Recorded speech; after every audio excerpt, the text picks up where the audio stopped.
යාඥා කරන්න දානියෙල්ට මේ ස්ථානයේ ගැලවෙන්නට නම් කවුළු වසා යාඥා කරන්නට තිබුණා. නමුත් දානියෙල් ප්‍රශ්නය තුලින් ගැලවෙන්නට නොව ප්‍රශ්නය ජයගත හැකි දෙවිඳුන්ව අඳුනගෙන සිටියා. දානියෙල් කවුළු විවෘතව තිබියදී දනින් ඉඳ ප්‍රශ්නය දෙවිඳුන් අතට බාර දුන්නා.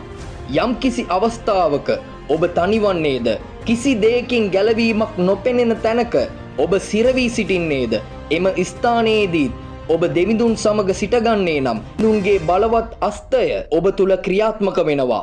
එවිට ඔබ ප්‍රශ්නයෙන් ගැලවෙන්නෙකු නොවි ජයගන්නෙකු බවට පත් වෙනවා. පිලාත් පවා යේසුස් වහන්සේව ගලවන්නට ඔහුගේ බලය පාවිච්චි කළා. නමුත් දෙවියන් වහන්සේට අවශ්‍යව තිබුණේ මරණයේ ගුවාවෙන් ගැලවීමට නොව යේසුස් වහන්සේ තුලින් මරණය ජය ගැනීමටයි. දානියෙල් කෙරෙහිද දෙවිඳුන්ගේ සැලැස්ම සිංහ ගුවාවෙන් ගැලවීමට නොව සිංහයන් පරාජය කිරීමටයි. ඔබ කෙරෙහි දෙවිඳුන්ගේ සැලැස්මද ප්‍රශ්නයෙන් ගැලවෙන්නෙකු ලෙස පත් කිරීමට නොව ප්‍රශ්නය තුලින් ජයග්‍රාහී පුද්ගලයෙකු නිර්මාණය කිරීමටයි.